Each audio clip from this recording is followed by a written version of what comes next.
Bonjour à tous, avec l'aide de Dieu, nous allons étudier le traité Kiddushin, Daf Tet Zayin Amud Aleph 16a, nous sommes à la 5e ligne, ou Vishtar. La Mishnah avait dit qu'une des manières de faire l'acquisition d'un serviteur hébreu, c'est par un shtar, c'est par un document. Juste à noter, quand on dit que c'est l'acquisition d'un esclave hébreu, il en est de même aussi pour la Hama Ivriya, pour la servante hébreu. Encore une chose juste à savoir, que la servante hébreu, elle est vendue uniquement avant qu'elle a 12 ans. C'est son père qui la vend. Et la Torah a dit que c'est bien que le maître va épouser la servante hébreu avant qu'elle parte. C'est-à-dire quand elle est encore servante, avant qu'elle ne soit plus servante, le maître lui dit que maintenant, il va se marier avec elle, il va l'épouser. Et à ce moment-là, donc elle n'est plus une servante, elle devient sa femme. Au Bishtar, la Gemara nous dit Minalan, d'où on apprend ça dans la Torah qu'on peut faire l'acquisition d'un serviteur avec un shtar. La Gemara répond à Mar Oula a dit Amakra, le verset dit Imacher et Ikarlo, si le maître va prendre une autre femme. Dans le contexte, là-bas, on parle lorsque le maître, en effet, a épousé la servante hébreu, et suite à ça, Imacher et Ikarlo, s'il va prendre une autre femme. Dans la Torah, on a le droit de se marier avec plusieurs femmes. À l'époque, c'était comme ça. Donc, la Torah dit s'il va se marier avec une autre, eh bien, il devra quand même garder tous les engagements qu'un homme a envers sa femme, non seulement avec la deuxième, mais aussi avec la première, celle qui était servante. Le point ici qu'on veut en tirer, c'est Acher et Ikar. La Torah dit s'il va prendre une autre. Quand on dit celle-là et une autre, c'est-à-dire que celle-là et l'autre sont équivalentes, ils ont le même point. Donc, quel est le même point qu'il y a entre la servante et la deuxième femme que le maître a épousée? Ma Acheret Mikanya Bishtar.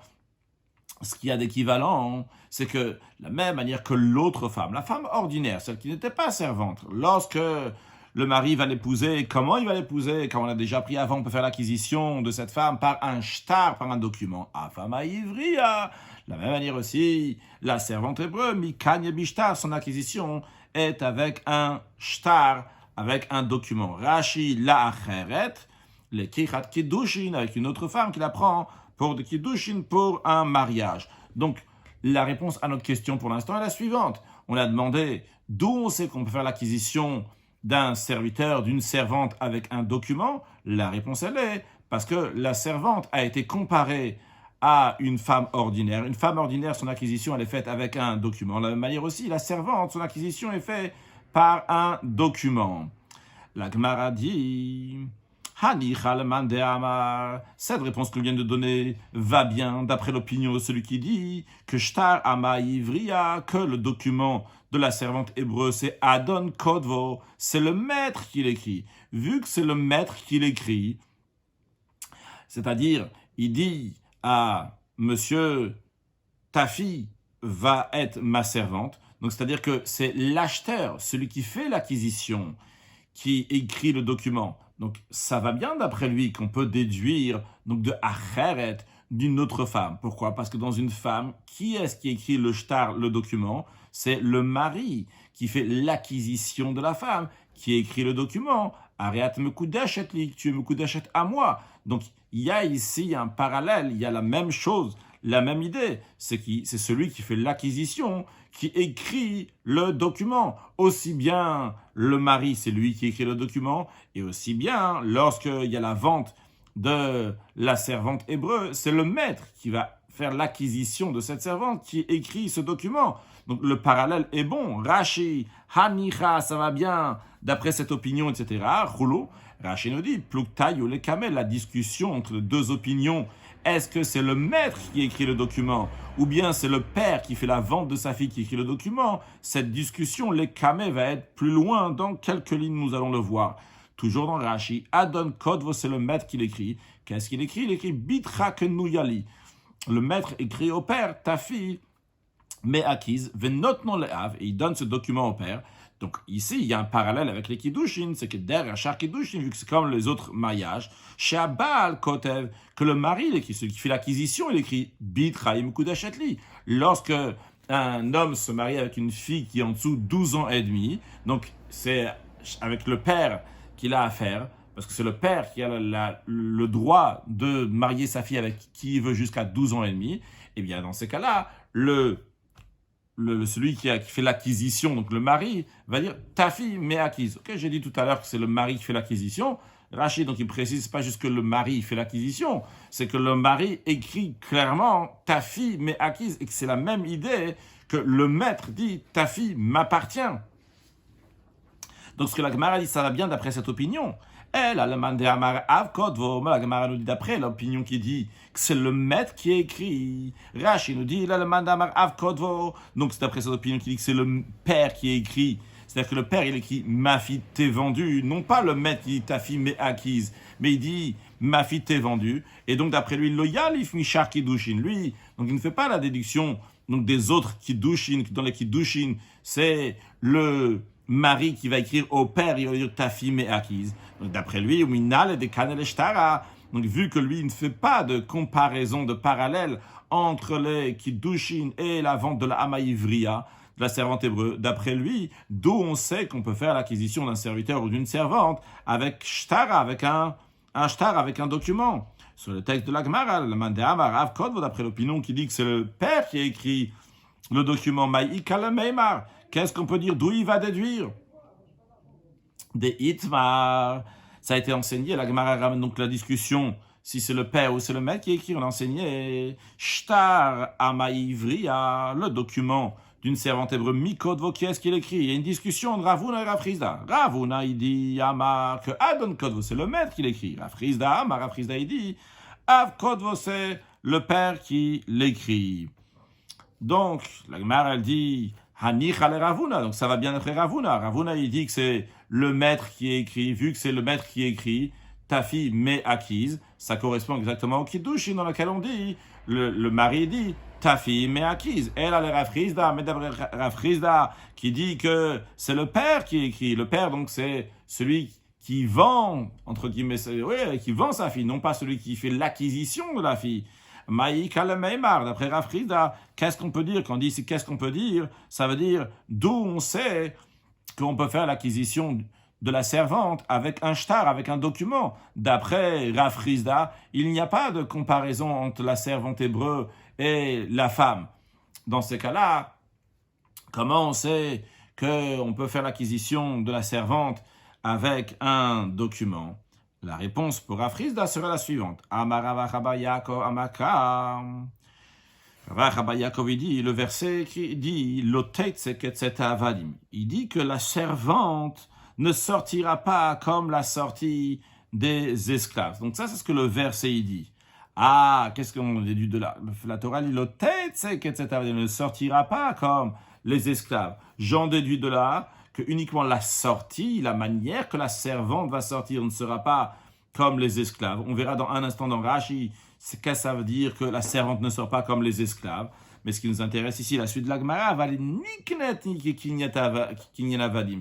Mais la manière de faire l'acquisition, c'est la même manière qu'on fait l'acquisition des serviteurs. Ou maïniou. Et quelle est cette manière dont on fait l'acquisition? C'est shtar, c'est le document. Rashi, l'otet, c'est il est écrit qu'elle ne sortira pas comme la sortie des esclaves. Non, il s'agit ici des esclaves cananéens, des esclaves non juifs, que la loi elle est, qui sortent beshen va'ayin, littéralement avec le dent, une dent et un œil, veraché varim, et les extrémités des membres, que eved knani comme un serviteur cananéen. Qu'est-ce que ça veut dire avec la dent, l'œil et l'extrémité des membres? Rashi nous explique, shim simet ener. Alors, avant de dire ce que Rashi explique, en général, lorsqu'il s'agit d'un serviteur cananéen, si le maître lui a arraché une dent, lui a crevé l'œil, ou bien qu'il a mutilé donc l'extrémité des membres, eh bien, dans ces cas-là, le serviteur cananéen est libre, il sort, il est affranchi, il n'est plus le serviteur de ce maître. Maintenant, justement, ce qu'on dit, que la servante hébreu, elle ne sort pas comme le serviteur cananéen, c'est-à-dire, Rachid nous dit, Shim simet ener, que si le maître a crevé ses yeux, on dit ça pour la servante, de même pour le serviteur, donc le serviteur hébreu, s'il a crevé son œil, il ne sort pas, le serviteur ou la servante ne sont pas affranchis. Vrai, il devra leur donner de l'argent pour ça. Et la note il va lui donner la valeur de son œil, mais il finira ses 6 ans, et après il va sortir. Donc, quand la Torah dit le tête, c'est c'est qu'elle ne sortira pas comme les esclaves cananéens qui sortent donc par, encore une fois, le dent, l'œil ou bien les extrémités des membres. Mais ce qui nous intéresse, c'est la suite de Rashi, la suite de la Gemara, qu'on a dit, d'après Rav Chizda, ce qu'on apprend de ce verset-là, c'est le point essentiel. Elle ne sort pas comme les serviteurs cananéens, mais l'acquisition, c'est comme les serviteurs cananéens. Rashi, Avadim Knanim Vehem. Et comment on fait l'acquisition des serviteurs cananéens? Niktin Bishtar. La manière qu'on fait leur acquisition, c'est avec un document. Kedil Keman, comme on l'apprendra bien plus tard dans Daf Rav, des Idkash le Karkaot, que les serviteurs cananéens sont comparés à des terrains de la terre. Quand on dit la terre ici, donc c'est des terrains qui sont acquis, des niktim, comment on achète ces terrains, bishtar, par document, bekesef, avec de l'argent, ou bachazaka, et par la chazaka, on discutera dans la suite, donc cette manière de chazaka dans quelques instants.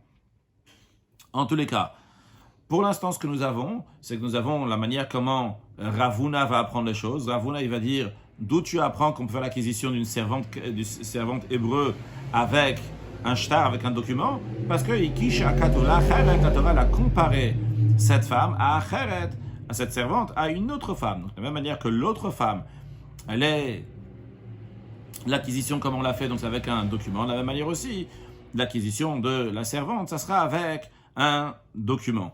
D'après Rav Chizda, la réponse qu'on a donnée, d'où lui l'apprend. Rav Chizda ne fait pas la comparaison de la femme ordinaire à la servante, vu que la femme ordinaire, c'est le mari qui dit au père de la fille, ta fille sera acquise à moi. Mais dans la servante, c'est le maître, c'est le père qui dit, ma fille est vendue à toi. Donc c'est pas comme le même shtar, donc le même document qu'on fait lorsque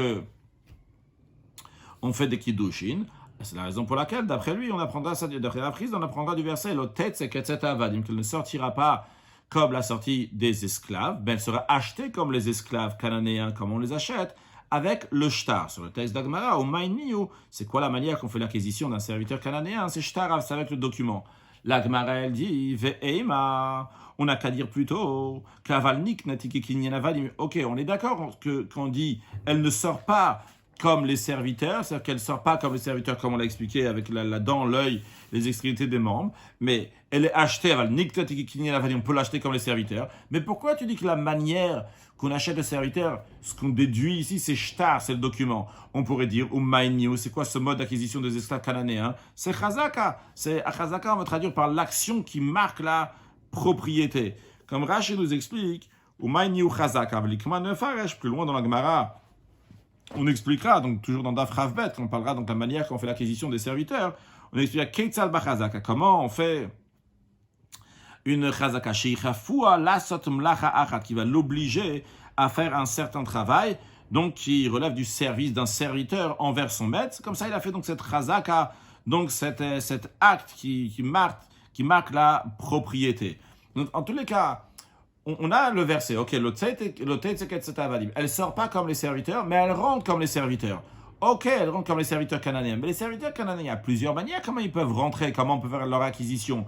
Il y a une manière, c'est le shtar, vrai, le document, mais on peut aussi faire l'acquisition par chazaka. On ne va pas traduire dans la suite, donc chazaka, en marquant la propriété, en faisant leur dire, tu vas me faire ça, c'est un travail de serviteur. Donc pourquoi? Qui te dit maintenant que quand on dit, mais elle rentre comme les serviteurs, elle ne sort pas comme les serviteurs, mais elle rentre oui comme les serviteurs, qui te dit que c'est le document? Peut-être c'est la chazaka. La Gemara dit non, on ne peut pas dire que c'est la chazaka. Pourquoi? Parce que Amakra, le verset dit à propos des esclaves cananéens,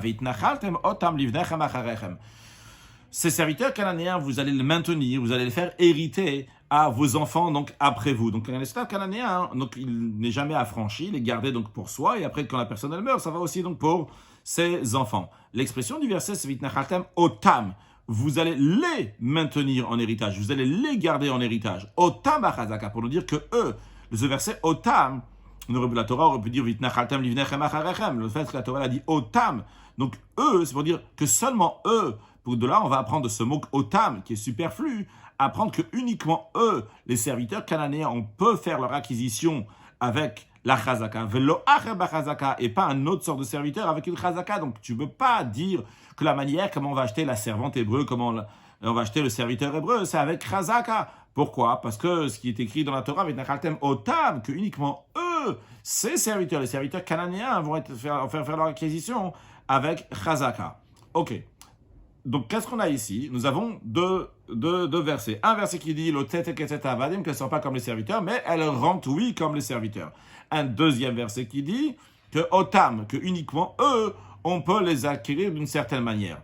Maintenant, dans les deux versets, il n'y a pas écrit clairement c'est quoi. Je m'explique. Dans le premier verset, Lotet et Ketzet Avadim, elles ne sont pas comme les serviteurs, mais elles rentrent comme les serviteurs. Il n'y a pas écrit comment elles rentrent comme les serviteurs. Bien. Dans le deuxième verset, quand il dit Nachaltem Otam, vous allez les faire passer en héritage, vous allez eux les faire passer en héritage. Il n'y a pas écrit eux, le otam, le mot otam. Il n'y a pas écrit, c'est pour dire otam eux avec Chazaka et pas des autres avec Chazaka. Que uniquement le serviteur cananéen on peut faire son acquisition avec Chazaka et pas quelqu'un d'autre. Il n'y a pas écrit. Alors c'est la raison pour laquelle la Gemara dit un instant. On peut interpréter les versets de manière différente. Ve'ema, on peut très bien dire que otam bishtar, le verset qui dit vitnachaltem otam, vous allez les maintenir en héritage pour vos enfants après vous. Ce verset-là, on peut très bien dire, ok, otam, eux uniquement les serviteurs canadiens bishtar avec le document. Un serviteur hébreu, lui, jamais on ne peut pas l'acheter avec un document. Comme ça, on pourrait très bien dire, rashi vitnachaltem otam be'evet knaniktiv. C'est dire donc à propos d'un serviteur cananéen, qu'on dit que Otam Kachouza, que eux, ils sont considérés donc comme une Achouza, comme une possession, un Niktin Bachazaka qui est acheté, qu'on fait l'acquisition avec une Chazaka, Velo Acher, et non pas un autre. C'est la raison pour laquelle on a dit c'est uniquement le serviteur cananéen qu'on achète avec Chazaka, mais non pas quelqu'un d'autre. La Gemara, elle dit, la Gemara l'a demandé, on l'a déjà vu sur le texte de la Gemara, donc peut-être que Otam c'est uniquement eux avec un document, et non pas des autres avec un document. La Gemara a dit non, tu ne veux pas dire ça. Pourquoi? Parce que Haktiv, il est écrit Lotet Seketset Avad, il y a écrit un autre verset qui dit qu'elle ne sortira pas comme la sortie des esclaves, dans laquelle j'ai déduit qu'elle rentrera, oui, comme les esclaves. Donc tu dois dire qu'elle rentre comme les esclaves avec un document, et que la Chazaka, c'est uniquement pour ceux qui passent de génération en génération. Mais comme je viens d'expliquer oralement, donc avant, il y a quelques minutes, où Maraïta, la Gemara demande qu'est-ce que tu as vu? Pourquoi tu as interprété tel verset de telle manière, l'autre verset d'une autre manière?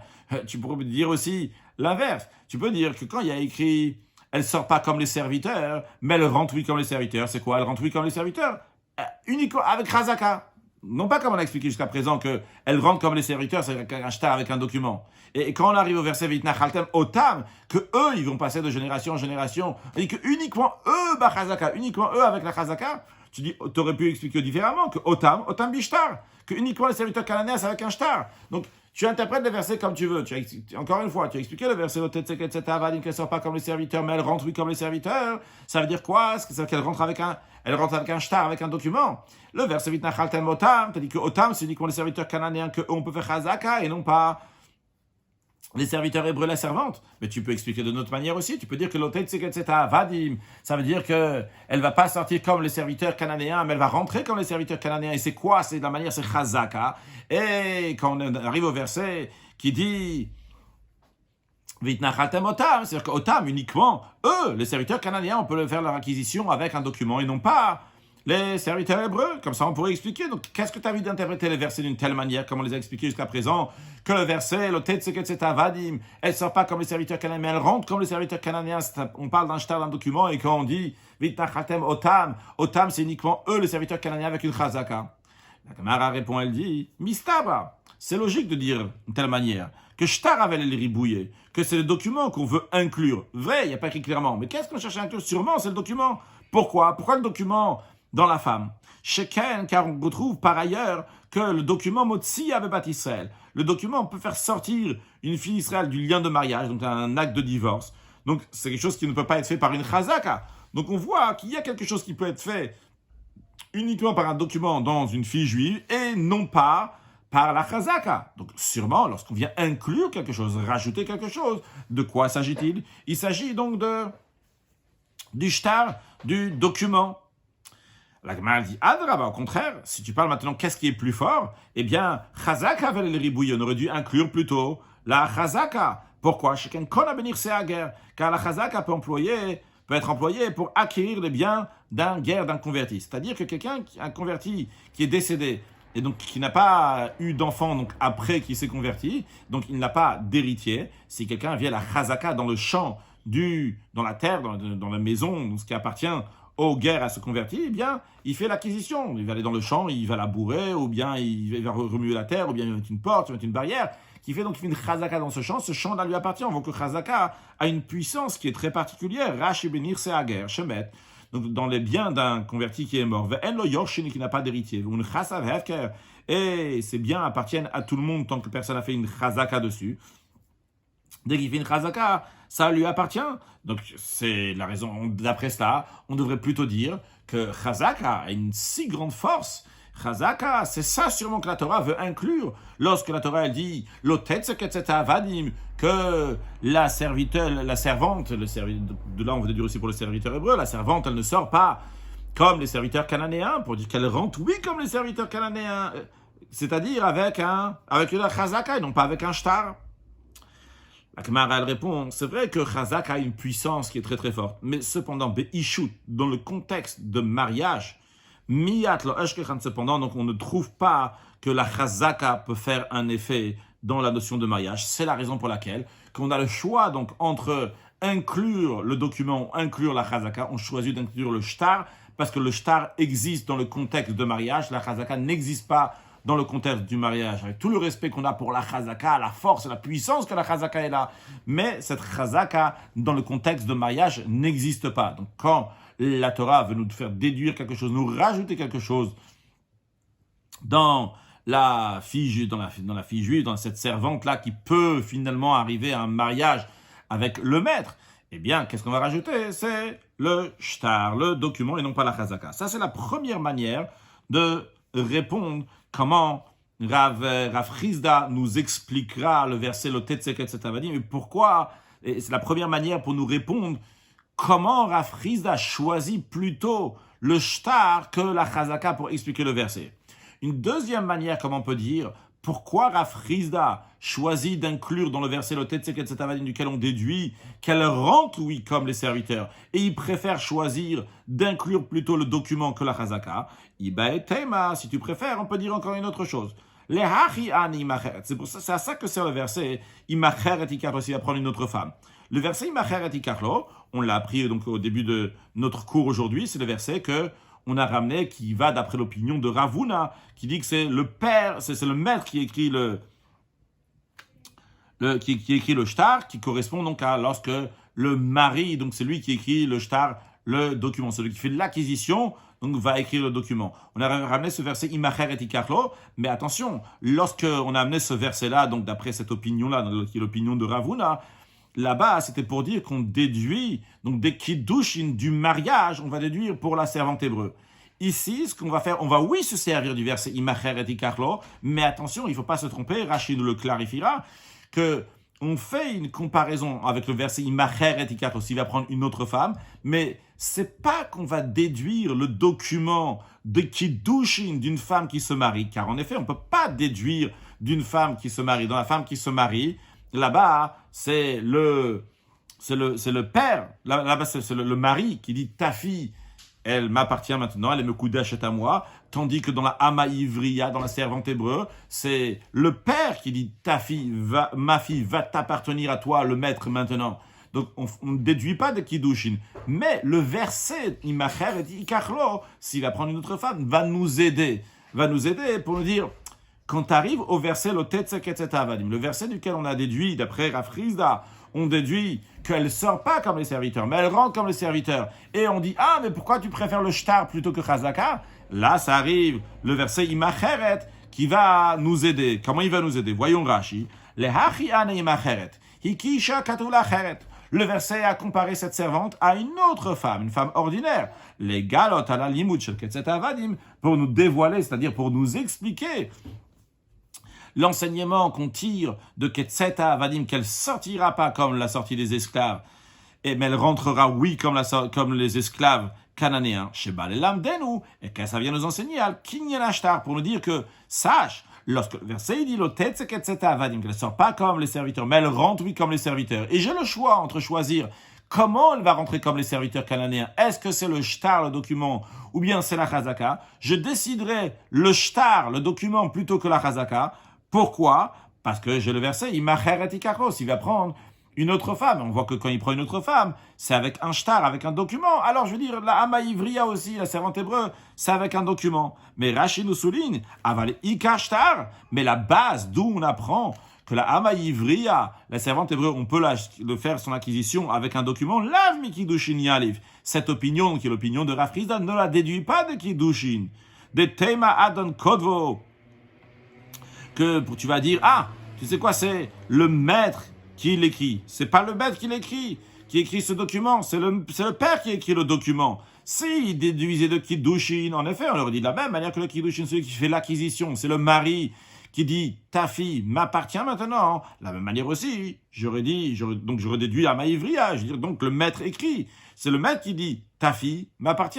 Mais ce n'est pas le cas d'après Rav Chisda. D'où il déduit le shtar, le document, non pas des Kiddushim, et la Mishta Kakaot, il le déduit du document qui est fait lorsqu'on achète des terrains. Yalif, il déduit, qui shtar Eved Knani, donc qui correspond à un document, la même chose que le document d'un serviteur cananéen. Ve'av Kodvo, et c'est le père qui écrit ce document-là lorsqu'il vend sa fille en servante.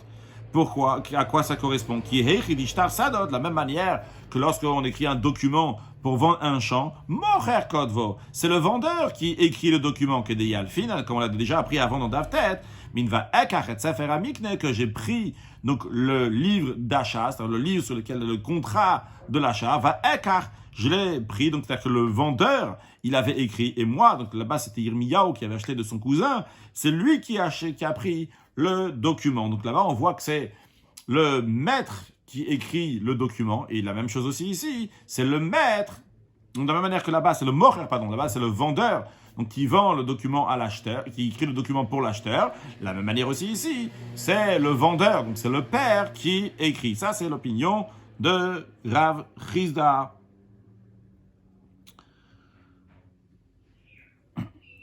Qui a été bien expliqué. Maintenant la Gemara demande Ravuna, lui, d'où il a déduit. Donc on peut faire l'acquisition d'une servante par un shtar, il a déduit donc de Imacher et Ikachlos, il va prendre une autre femme, donc en autre mot, il a déduit ça de Kiddushin, du mariage. Mais dans Rav Chisda, lui, il a déduit ça de l'Otetzeketzet Avadim, donc ça veut dire qu'il a utilisé un verset pour nous expliquer qu'elle ne sort pas comme les serviteurs, mais il rentre lui comme les serviteurs, etc. La question que la Gemara demande maintenant envers Ravuna, ce verset-là, qu'elle ne sortira pas comme la sortie des esclaves, donc que Rav Chisda a employé, alors lui, Ravuna, Maïdarishbe, qu'est-ce qu'il va interpréter avec ce verset? La Gemara répond, Aromi Baele, Rav Huna, il a besoin de ce verset-là pour nous enseigner, pour le sens simple du verset. Le sens simple du verset, on a dit tout à l'heure, quand il y a écrit à propos de la servante hébreu que qu'elle ne sortira pas comme la sortie des esclaves, ça veut dire qu'elle ne sortira pas comme les esclaves cananéens, que eux ils sortent lorsque le maître leur a cassé une dent, leur a crevé un œil, ou bien leur a mutilé des extrémités de membres. Eh bien, tout simplement, c'est pour nous enseigner le sens simple du verset. Pourquoi tu as besoin de faire un pile pour le déduire quelque chose? Rashi Sheina Yotza Berashi Evarim. Et d'après Ravuna, il va te dire, le verset, il va te dire qu'elle ne sort pas. Si le maître, il a mutilé les extrémités des membres, ou les goufs et itzterir, on a besoin pour le contexte même, pour nous apprendre cette halakha. Non le midak miné, non pas pour faire une précision et déduire qu'aval niktet que kinyen avadi, mais on peut, oui, faire l'acquisition comme des serviteurs. Alors, pourquoi pas faire une interprétation? Pourquoi pas? Tout simplement, Rachid nous explique, tout verset qu'on a besoin pour expliquer le sujet même, le atile doukia, il n'est pas venu pour faire un diouk, pour faire une précision.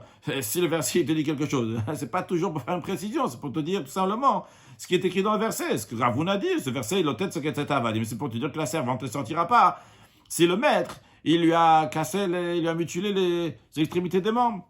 Vers Rav Chisda, lui, il te dit non, il y a oui de quoi faire une dracha ici, parce que Imken, s'il en est ainsi, que le verset il est venu uniquement pour t'enseigner le sens simple, que la servante ne sort pas si le maître lui a mutilé l'extrémité des membres. L'irtovka, dans ces cas-là, le verset aurait dû écrire l'otetse kavadim, sans dire l'otetse ketset avadim.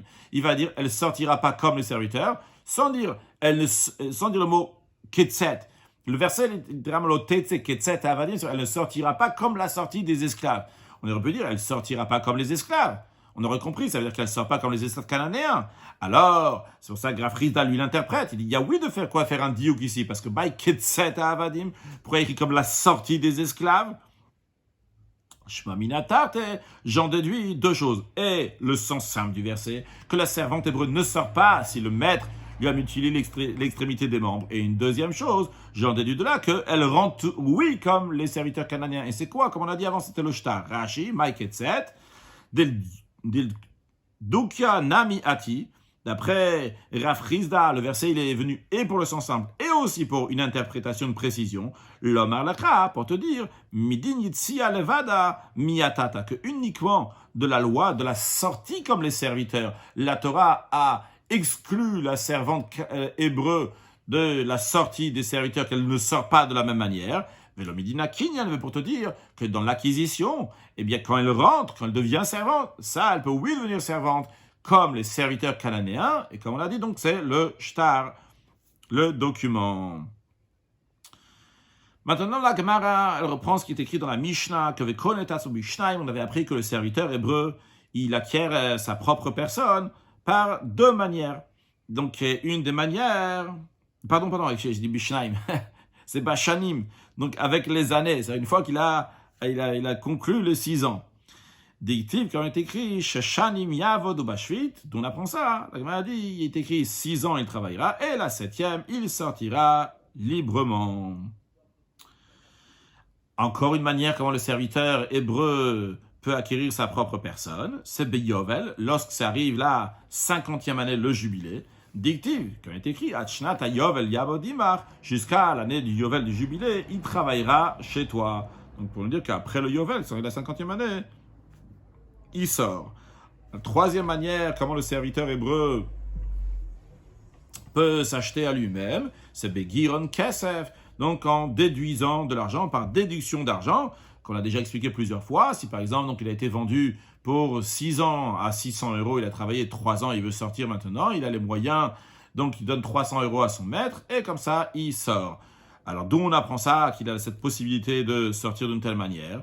Amar Chizkia a dit, la source est la suivante, des Amarka, le verset dit à propos de la servante hébreu, et donc cette halakha, cette loi s'applique aussi pour le serviteur hébreu. Le verset dit, Vehevda, il le donnera, il permettra de se racheter, il la fera se racheter. C'est-à-dire que le maître, là, c'est les enseignes, chez Megarea, Pidiona, que le maître doit réduire le prix, donc faire le calcul de combien il reste, Veyotza, et par cela, elle va sortir librement. Il en est de même aussi pour le serviteur hébreu. Donc, tu peux faire ce calcul-là. Et le VL, c'est-à-dire qu'il va aider à sortir. Il va lui dire, écoute, vas-y, tu as les moyens, eh bien, je dois te laisser sortir si tu as les moyens, si tu as ramené tant et tant d'argent, puisqu'il reste donc pour le combien de temps tu dois me servir encore.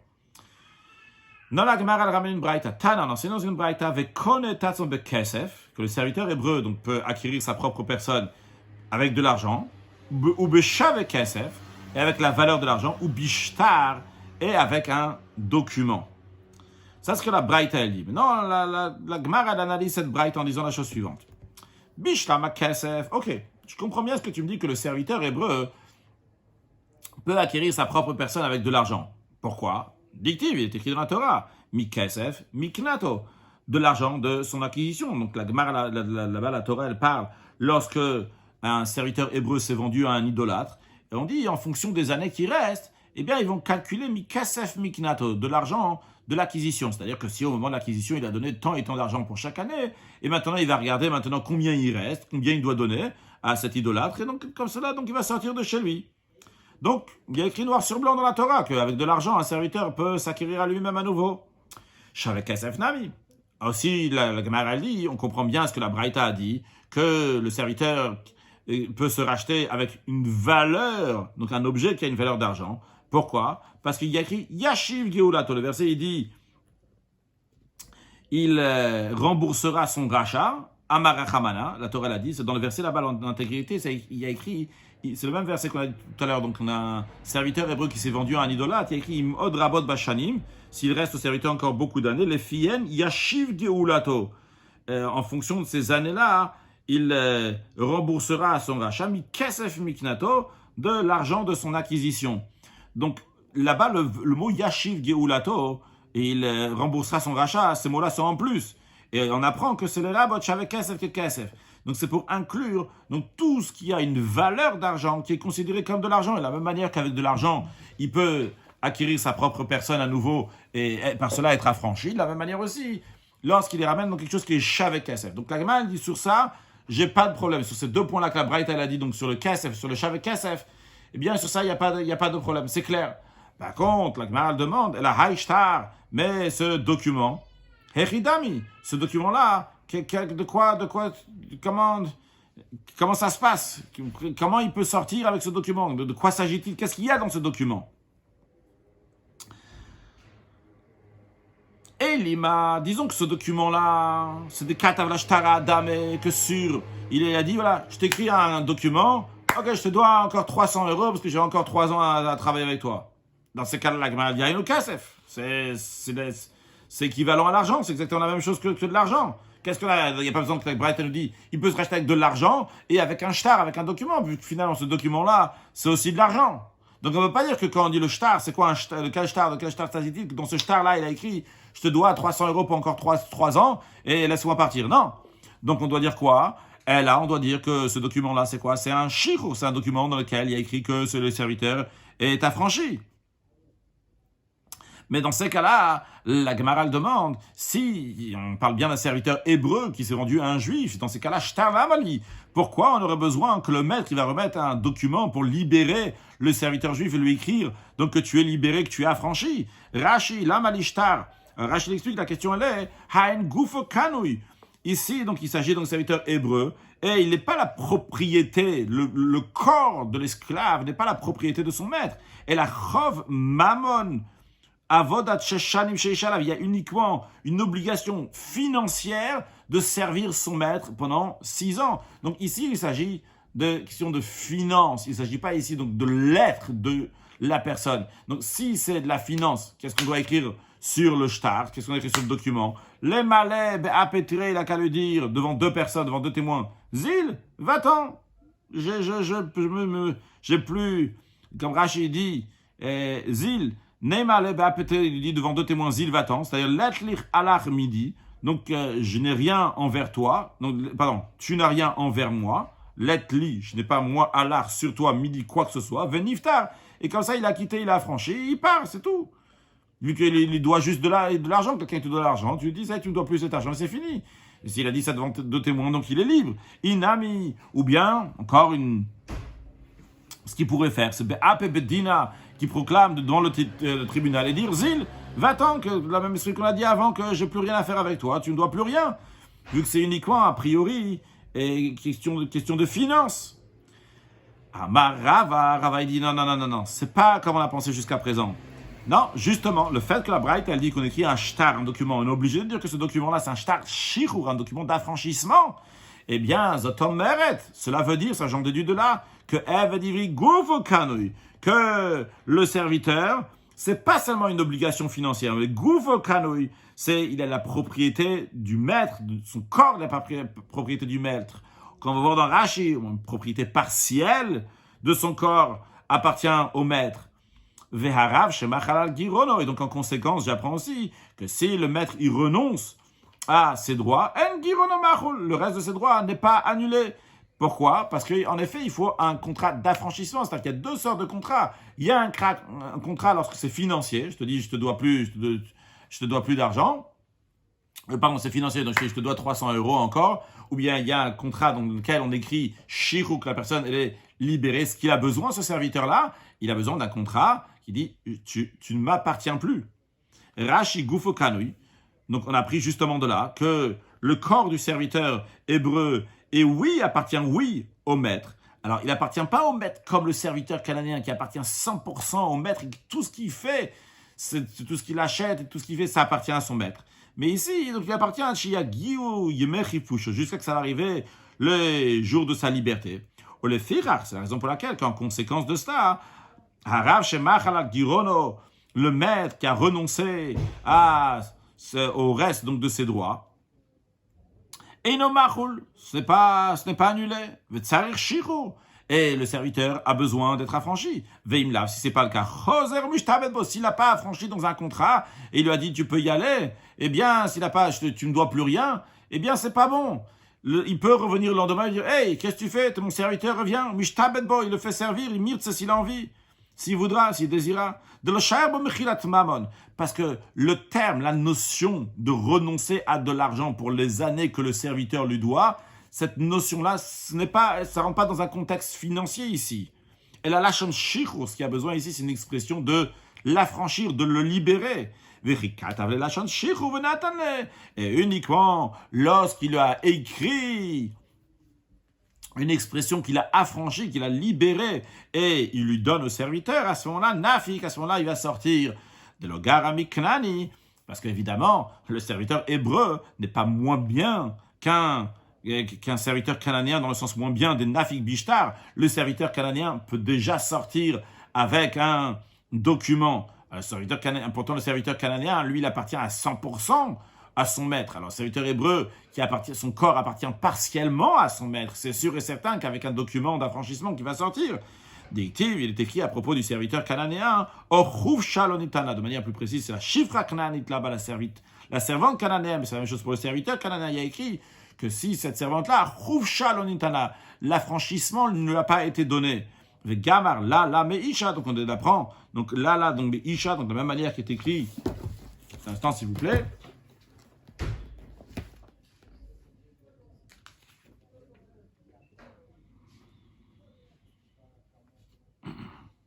Donc à propos de la servante, il est dit, le verset qu'on vient de voir, il est dit à propos du guet de la femme, il y a écrit, Vekatavla sefer kitu. Donc de la même manière qu'une femme, elle sort de son mari avec un document avec le guet, de la même manière aussi, cette servante cananéenne, de la même manière aussi pour le serviteur cananéen, vont sortir de leur maître avec le document.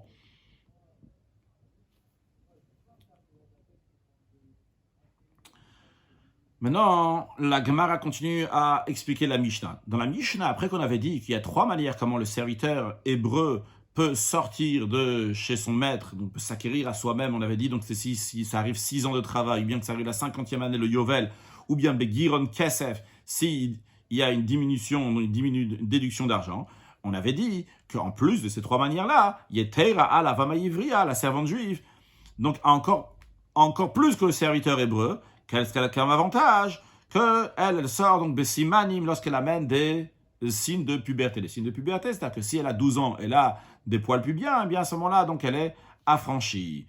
Donc, pour l'instant, d'après ce qu'on voit ici, c'est que la servante hébreu peut sortir par 4 manières. Les 3 manières du serviteur hébreu, encore une fois, donc quand ça arrive la 6e année de son travail, ou bien la 50e année, le Yovel, ou bien lorsqu'il déduit de son argent, mais la servante hébreu a encore un 4e point, c'est qu'elle peut sortir lorsqu'elle a les simanim, les poils pubiens à 12 ans.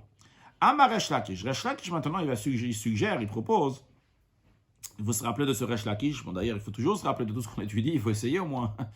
Mais il faut, dans le prochain cours, on reviendra sur les paroles de Resh Lakish, parce que dans la page ici, on ne va pas finir donc, toute la discussion avec Resh Lakish. Alors, essayez de nous rappeler de ce que Resh Lakish veut arriver. Le point que Resh Lakish veut nous dire, d'abord, on va voir la halacha, ce que Resh Lakish nous enseigne, après on va voir d'où il déduit ça. Resh Lakish, il dit, Ama Yivriya, que la servante hébreu, Kona et Atzma, elle s'acquiert à elle-même, Bemitatav, par la mort du père. Si le père il meurt, eh bien elle sort Mirshutadon. Elle sort de chez le maître. C'est-à-dire que le père l'a vendue au maître, et quand le père va mourir, eh bien elle sort de chez le maître. Donc ça c'est la halakha de Resh Lakish. Donc en 2 mots ce qu'il y a à retenir, c'est que Resh Lakish nous dit qu'il y a encore une manière comment la Amaïvria, la servante hébreu, elle sort. Comment? Si son père il meurt, elle sort. D'où il apprend ça Resh Lakish? Maintenant voyons, il apprend ça à Mikal Vachomer. D'un raisonnement par a fortiori. D'abord Rashi dit Mitata Av, Rashi traduit Mitata Av, la mort du père. De quel père s'agit-il? Avia, de son père. Quel est le Kal Vachomer, le raisonnement par a fortiori qui nous fait Resh Lakish? C'est le suivant. Uma Simanim. On ne pourra pas traduire à chaque fois Simanim. Simanim, encore une fois, c'est la fille, lorsqu'elle arrive à 12 ans, elle a des poils pubiens, eh bien à ce moment-là, elle sort de chez son maître. Avant de continuer, à savoir que la fille appartient à son père, même après 12 ans. On ne parle pas de s'il a vendu ou pas vendu. En général, la fille, elle appartient à son père pas seulement jusqu'à 12 ans, mais jusqu'à 12 ans et demi. À 12 ans, elle devient une Nahara. Et quand elle est Nahara, elle appartient encore à son père. Jusqu'à qu'elle a 12 ans et demi, elle deviendra une Bogeret.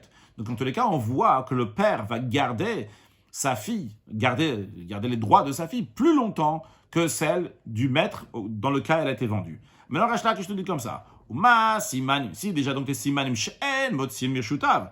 Quand la fille elle a les simanim à 12 ans, elle ne sort pas du droit de son père. Son père a encore ses droits sur sa fille jusqu'à 12 ans et demi.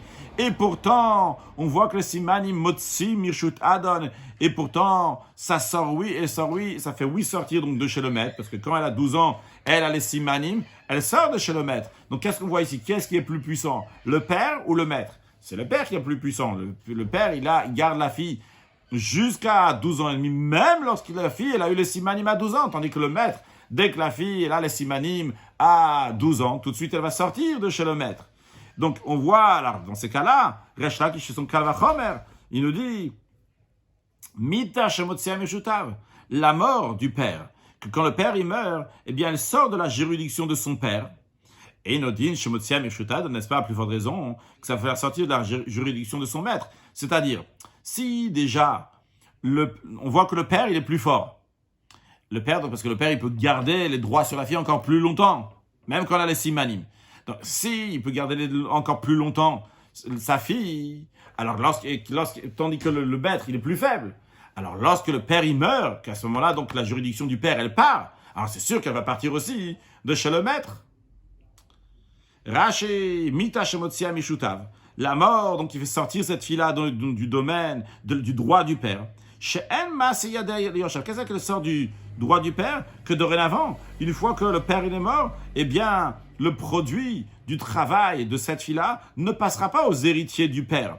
C'est-à-dire que la fille dorénavant, même si elle a 12 ans et demi, si le père il est mort, eh bien, maintenant tout ce qu'elle va faire, ça lui appartiendra à elle. On ne va pas dire, le père il a laissé des héritiers, donc ces garçons, c'est les garçons du père, donc du défunt, et donc tout ce qu'il va avoir, donc toute cette fille va avoir, ça va aller chez les frères. On ne dit pas comme ça, on ne dirait pas que ça va aller chez les héritiers. Que des kaim alan big tuvot, comme c'est établi dans le traité de Tuvot, Amarav Yuda Amarav. Rav Yuda, il a dit au nom de Rav, que bat anizon et amina achin, une fille donc qui est nourrie des frères. C'est une fille que le père il est mort, donc le père ne peut pas la nourrir, mais elle est nourrie donc par les frères, donc les frères qui sont les héritiers, mais ont le devoir de la nourrir. Eh bien, Maseyadea, le produit de son travail, les Atzma, sont pour elle et non pas pour les héritiers, non pas pour ses frères. Amar Rav Kana, et d'ailleurs là-bas, Rav Kana il dit Maïtama de Rav. Quelle est la raison de Rav qui a dit cet enseignement? Et Rav Kana explique, il est écrit Vitnachaltem otam livnechem acharechem. Vous allez les faire passer en héritage à vos enfants après vous. Donc c'est le verset qu'on a vu aussi tout à l'heure dans la Gemara, donc il parle pour les serviteurs cananéens qui se transmettent de génération en génération. Et l'expression là-bas, elle est otam. Eux, ces serviteurs-là, vous allez faire passer de génération en génération. Et Rav Kana, il dit que Rav apprend de là, que Otam livnechem, uniquement eux, les serviteurs cananéens, passent en héritage à vos garçons. Velob notechem livnechem, et non pas vos filles à vos fils. Magid, de là, donc on apprend, she'en adam morish srut sheyeshlo bebito livno, qu'un homme ne fait pas hériter les droits qu'il a sur sa fille, il ne les fait pas hériter à son fils. Son fils, c'est son héritier, donc il va hériter les biens du père, mais les droits que le père il avait sur la fille, ça, son fils qui est héritier, ne va pas le recevoir. En tous les cas, le principe, donc encore une fois, est le suivant, que Resh Lakish il a dit que la Hama Yivriya, donc le père il a vendu sa fille en esclave chez quelqu'un. Le père il est mort, et bien si le père il est mort, elle sort de chez le maître. Resh Lakish a pris ça donc d'un Kalvachomer. Très bien, la Gemara, elle dit, il y a un problème. Mais tu veux Ravoshaya. Ravoshaya, il demande une question, il objecte de notre Mishnah. Qu'est-ce qu'on a écrit dans notre Mishnah? Yetera alavama ivriya. On a dit qu'en plus des 3 manières que le serviteur hébreu peut sortir, la Hama Ivriya a encore une 4e manière chez Kona et Tatzma Simanim, qu'elle a le pouvoir d'acquérir sa personne avec les signes de puberté. Donc qu'est-ce qu'on voit ici? Qu'il y a 4 manières comment faire l'acquisition. Ve'imita, si on tient vraiment, si c'est vraiment vrai, ce que Rav Resh Lakish dit, Nitenam imitatav, la Mishnah aurait de dire Tu sais, il y a 3 manières comment le serviteur il peut s'acquérir à lui-même. Et la servante, elle a encore 2 manières. Et les simanim. Et aussi, si le père va mourir. Pourquoi il n'a pas dit le père va mourir? C'est une preuve que Resh Lakish, c'est faux ce que Resh Lakish dit. La Gemara dit non. Tana veshayar. Resh Lakish répondra que le Tana, il a enseigné veshayar. Mais il a laissé d'autres choses de côté. Il a dit certaines choses avec lesquelles la Amayivri, la servante hébreu, peut s'acquérir à elle-même. Mais il a laissé encore d'autres choses qu'il n'a pas dit. Alors la Gemara dit, ok, on peut être d'accord avec ce principe-là. Mais si tu me dis que le Tana, il n'a pas tout enseigné dans la Mishnah, tu ne peux pas me dire qu'il y a seulement une seule chose qu'il n'a pas enseigné. Il faut me trouver une autre chose. Donc on dit, Maï Shayar de Haï Shayar.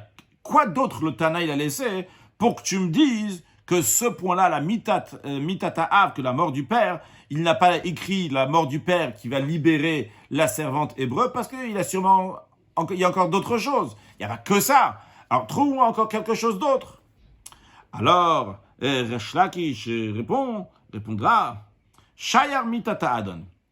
Il a laissé de côté le décès du maître. Si le maître, il décède, eh bien, à ce moment-là, en effet, la servante hébreu, elle est libre, elle est affranchie, elle ne va pas servir les héritiers. Comme Rashi nous dit, Shayar mitat adon, il a laissé donc la mort du maître, des kaimanan, des kaman qu'on apprend plus loin, de eina ovedet taben, qu'elle ne va pas servir le fils, que si le maître, il est mort, eh bien, elle est affranchie, elle ne va pas servir le fils. Donc, si on récapitule, on a demandé Resh Lakish, tu nous as rajouté quelque chose à la Mishnah.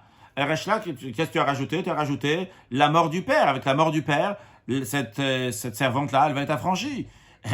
Alors, comment ça se fait qu'il y a encore quelque chose en plus? Qu'est-ce que Resh Lakish dit? Le Tana, il a enseigné certaines choses, mais il a laissé encore d'autres choses. On a dit, tu veux dire qu'il a laissé autre chose? Il n'a pas laissé juste que toi, Resh Lakish, tu as enseigné. Il n'a pas laissé seulement la mort du père. Sûrement, il y a d'autres choses. Très bien, qu'est-ce qu'il répond Resh Lakish? Je vais dire, oui, très bien, il a laissé aussi la mort du maître. C'est-à-dire que aussi bien lorsque le père il meurt, d'après Resh Lakish, donc elle va être affranchie, cette servante hébreu, mais il y a aussi quelque chose qui est évident, que tout le monde est d'accord, que si le maître il meurt, elle sera affranchie. Donc tu vois clairement que dans la Mishnah, en effet, on n'a pas tout dit. La Gemara dit, non, c'est pas une bonne récompense que Resh Lakish donne. Imishum mitata adon. Si tu me dis que ce que le Tana il n'a pas enseigné, c'est la mort du maître, c'est pas considéré que ça a été omis dans la Mishnah, que ça n'a pas été dit. Pourquoi? Vu que ce mode d'affranchissement, il s'applique aussi dans un homme, qu'on dit dans un homme, c'est dans le serviteur aussi, ça. Lorsque le maître, il meurt, il va être libéré. De quel serviteur s'agit-il? Le serviteur Nitsa, le serviteur qui a été poinçonné. Le serviteur qui a déjà travaillé 6 ans, il a voulu rester plus longtemps que ça, et on l'a poinçonné pour qu'il reste jusqu'au Yovel. Et lui, si le maître meurt, il va pas passer chez les héritiers. Donc, vu que c'est quelque chose qui existe aussi dans le serviteur cananéen, Lokatane, ça n'a pas été enseigné. Rashi de Itanami Beish, où est-ce qu'on Rashi nous ramène, où est-ce qu'on retrouve aussi chez l'homme, c'est-à-dire chez le serviteur cananéen, que ça existe, le fait que quand le maître meurt, eh bien, il passe pas chez les héritiers. De Nirtsanami, que celui qui a été poinçonné aussi, Yotseb Mitatadon, il sort, il est libéré, il est affranchi lorsque le maître meurt. De Enovel Tabel, car la règle est qui ne sert pas le fils que dit. Matnitin, comme on enseignait dans la fin de la Mishnah, de Daf Yudal et Talmud Bet, on avait appris donc que le dit, celui qui est poinçonné, donc ne va pas servir le fils. Non, alors la question revient vers la Nit, la question revient sur Resh Lakish. Non, tu me dis que si par la mort du père, cette servante va être affranchie? Non, il faut que dans la Mishnah, il va rajouter ça aussi. Pourquoi il n'a pas enseigné? Alors la Gemara répond, Resh Lakish répond, Tana davashesh lo titva katane. Le Tana, il a enseigné uniquement les moyens d'affranchissement qui ont un caractère qui est fixe, comme Rashi nous dit. D'abord, Rashi, la question, Ve'ela nitne, donc la Gemara est revenue sur le fait, donc non, Resh Lakish, il fallait qu'on enseigne ça, mitata. On aurait dû dire aussi donc la mort du père. Oivlo shayar mid, vu qu'il n'a rien laissé d'autre à part la mort du père. Il n'y a que la mort du père, parce que la mort du maître, on a dit, c'est pas une preuve le Tana il a laissé, parce que ça existe aussi donc chez l'homme, chez le serviteur qui a été poinçonné. Donc qu'est-ce qu'il reste? Il reste seulement la mort du père. La mort du père, il fallait l'écrire. Quelle réponse on dit à Resh Lakish? Sheyesh lo kitzva. Donc des choses qui ont un caractère fixe. Et Rashi nous dit qu'en effet, les choses qui ont été enseignées à Mishnah sont un caractère fixe. Que ce soit donc l'argent, la somme d'argent, combien il a acheté. C'est un caractère fixe. Le Shashanim, 6 ans, c'est fixe. Le Yovel, l'année du jubilé, c'est fixe. Koulou. Il y a de l'Emat. Tous, on sait exactement quand est-ce que ça va arriver, la fin des 6 ans. On sait quand est-ce que ça va être la 50e année. Avec Kama, on sait combien d'argent de l'acquisition. Donc le Tana, lorsqu'il nous a dit, il nous a enseigné quelque chose, uniquement quelque chose qui a un caractère fixe, il nous a enseigné Davasheno Kitzba, quelque chose dont il n'a pas de caractère fixe. Donc comme par exemple la mort du maître, on ne sait pas la mort du père, on ne sait pas quand est-ce que le père va mourir. Ça, le Katan et ça, il n'a pas enseigné ce mode d'affranchissement. Dans la suite de la Gemara questionnera aussi sur cette réponse-là, et on aura encore d'autres réponses, donc on discutera encore du Kal Vachomer de Resh Lakish. On va s'arrêter là pour aujourd'hui, conclure avec une halakha en ce qui concerne donc le serviteur hébreu, une halakha donc qui est dans le Rambam. Le maître qui a renoncé au serviteur donc sur l'argent qui lui restait pour servir, eh bien, c'est pas une annulation tant qu'il lui a pas écrit un document de libération. Par exemple, donc s'il a acheté le serviteur pour 60 et il a travaillé 1 an ou 2 ans et il a dit donc le maître il dit bon, le reste de l'argent est renoncé, je l'annule, tu peux y aller. Eh bien, il est toujours son serviteur tant qu'il n'a pas écrit un document dans lequel il écrit qu'il a libéré. Une halakha, on a parlé donc la servante hébreu ne va pas servir ni le fils ni la fille, on le verra aussi plus tard de manière claire, donc en tout cas on a appris aussi aujourd'hui, dans le Tzemar Tzedek, il explique que le fait qu'il ne travaille pas, ne sert pas le ben ou bat, c'est tvuna, dans le mot tvuna, on a aussi bien donc le ben et le bat, et il explique que le ben, le garçon, donc ça représente la hava, l'amour, on sait en général, c'est Zachar Chazdo, bien que le sens littéral de Zachar Chazdo qui s'est rappelé de sa bonté, mais on ramène toujours dans Chassidut que Zachar, c'est référence au masculin, Chazdo qui est le sujet de Chesed, donc le Ben, ça représente la Hava. Et en ce qui concerne donc la femme, ça représente la Yira, la crainte, Isha Yirat Hashem, comme il est écrit. Alors les deux, et l'amour et la crainte, ça vient de où? Ça vient de Dvuna. Dans la Dvuna, ça vient de la réflexion intellectuelle. Dans la partie intellectuelle, il y a une partie donc, qui va éveiller l'amour, une autre qui va éveiller la crainte. Et ces deux niveaux-là, donc de Ben ou Bat, de l'amour et la crainte, ça fait que ça correspond aussi bien à le Gan Eden à Tarton, Gan Eden à Elion, les deux niveaux de Gan Eden, le Gan Eden inférieur et le Gan Eden supérieur. Ça correspond aussi à Mashpia, Mekabel, il explique longuement le Tzemar Tzedek, mais il dit, c'est connu ce qu'il dit, Mili Bashamayim ve'imcha lo chafatzi ba'aretz, comme David HaMelech il dit, on sait que le Admor HaZaken disait souvent, ça ne ramène pas ici ce que l'Admor HaZaken disait, mais le Rabbi ramène souvent ce que le Tzemar Tzedek disait, que l'Admor HaZaken disait, que je veux ni ton Ganed, ni ton Olamaba, tout ce que je veux, c'est uniquement toi. C'est l'idée de ce verset, Mili Bashamayim ve'imcha lo chafatzi ba'aretz. Tout ça, je veux pas. Qu'est-ce qu'il veut? Il veut uniquement un Kadosh Baruch Hu, l'essence d'un Kadosh Baruch Hu. Et c'est ça l'idée que la Ama Ivriya, ça représente un juif qui arrive à un niveau très très haut de service d'Akadosh Baruch Hu.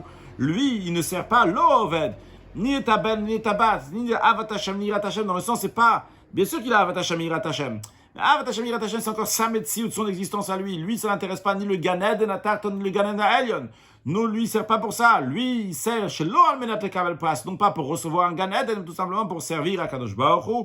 Et ça, le Rabbi nous dit, c'est aussi comment nous, on doit vouloir la venue de Mashiach, non pas pour des biens matériels, non pas pour des biens spirituels, mais tout simplement pour Akadosh Baruch Hu, pour le dévoilement d'Akadosh Baruch Hu ici sur terre, très prochainement avec la venue de Mashiach. Now, excellente journée.